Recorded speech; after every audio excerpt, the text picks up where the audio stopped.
d'être là, de partager ce moment. Solo voy con mi pena, sola va mi condena, correr en mi destino para burlar la ley, perdido el corazón de la grande Babilón, me dicen el clandestino, yo soy el quiebraley. Allez, je vous entends. Solo voy con mi pena, sola va mi condena, correr en mi destino para burlar la ley, perdido en el corazón de la grande Babilón, me dicen el clandestino, yo soy el quiebraley, mano negra, clandestino, peruano, clandestino, africano, clandestino, marihuana, clandestino, marihuana ilegal, marihuana ilegal, marihuana ilegal. A una ciudad de norte yo me fui a trabajar, mi vida la dejé entre Ceuta y Gibraltar, soy una raya del mar, fantasma en la ciudad, mi vida va prohibida, dice la autoridad, mano negra, clandestino, peruano, clandestino, africano, clandestino, marihuana ilegal, marihuana ilegal, marihuana ilegal. Ça s'appelle Vienne enfin l'heure.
Interpréter deux chansons. Alors il y a la dernière composition en date, Vienne, donc ce titre, Vienne l'heure, c'est ça? Enfin l'heure. Vienne enfin l'heure. Ouais. Donc on voulait entendre une chanson en espagnol. Est-ce que justement c'est parce que vous avez la nostalgie et que vous avez toujours écrit en espagnol depuis le début? Parce qu'on peut dire que vos premières compositions étaient en espagnol. Oui, alors en effet, mes premières compositions sont... Non, c'est pas vrai en fait. Mes premières compositions sont en français. J'ai commencé à écrire il y a plus de 10 ans. J'ai commencé par le français parce que c'est ma langue maternelle. Et j'ai poursuivi par l'espagnol, qui est ma langue d'origine. Donc les deux langues me plaisent. L'espagnol, ça me plaît parce que c'est très chantant. Et j'aime beaucoup les sonorités qu'il y a dedans. Et donc je me suis mise à écrire et à composer dans cette langue aussi.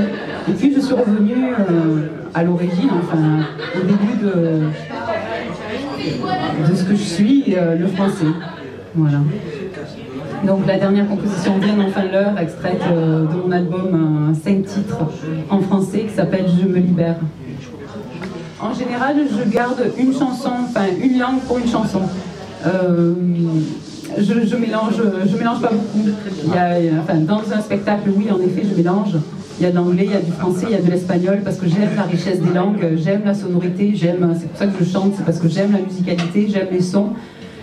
Mais de traduire une chanson et de la rechanter dans une autre langue, non, c'est pas ce dont j'ai envie, mais par contre, j'ai envie, oui, de partager l'émotion, de partager ce que je ressens profondément, qui passe à travers une langue qu'on comprend ou pas, parce que, en fait, ce qu'on va ressentir, c'est vraiment une émotion qui va passer beaucoup plus profondément que juste le texte. C'est vraiment quelque chose qui vient du cœur. Et c'est ce que j'ai envie de partager avec les gens, c'est le cœur et c'est l'amour.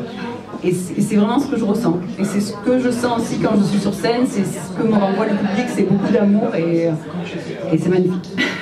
Renvoyez cet amour, le public, si vous l'avez entendu. Voilà, vous avez compris. Voilà. Ce 9e ciné-comptoir, c'est une émission de qualité avec un lieu de qualité. Donc j'espère que les personnes qui sont là ce soir vont le dire autour d'eux. Et en plus, vous aviez un autre métier. Donc comment s'est fait ce passage? Est-ce que vous pouvez en parler ou pas de votre ancien métier? Oui, alors c'est vrai que mon premier métier est infirmière. Diplômée d'État, oui. Mais en fait, j'ai toujours eu la création en moi et l'envie de faire des spectacles, de chanter, de créer. Bon, je suis de 2 parents artistes. Ma mère est dessinatrice et mon père est peintre-sculpteur. Et donc j'ai toujours eu cette créativité en moi dès le plus jeune âge à créer. Mais c'est vrai que moi, je me suis dirigée tout de suite vers la musique, alors qu'eux, ils étaient vraiment dans la réalisation, le dessin, la peinture. Moi, ça a été beaucoup plus la musique. Le dessin ne m'a pas du tout attirée. Et du coup, j'ai développé cette créativité dans la musique au début, très jeune, en faisant des spectacles, sans penser à en faire un métier, parce que c'était vraiment de l'amusement. Et puis beaucoup plus tard, je me suis remise à écrire, à composer. Puis après, j'ai fait une école de jazz à Salon-de-Provence, l'NFP. Puis j'ai appris le piano. Puis j'ai pris des cours de chant. J'ai fait beaucoup de stages. Et j'ai développé tout ça au fur et à mesure. Il y a des dates de prévues déjà dans le futur proche? Oui, alors en ce moment, il y a beaucoup de dates qui se mettent en place. Et puis la prochaine, donc c'est le 21 mars au Club Écossais à Marseille. Et puis toutes les dates sont en train de se fixer et on les retrouve toutes sur mon site maria-officiel.com. D'accord. En tout cas, nous on est contents de vous avoir reçu et d'avoir eu presque l'exclusivité de votre dernière chanson. C'est très sympathique.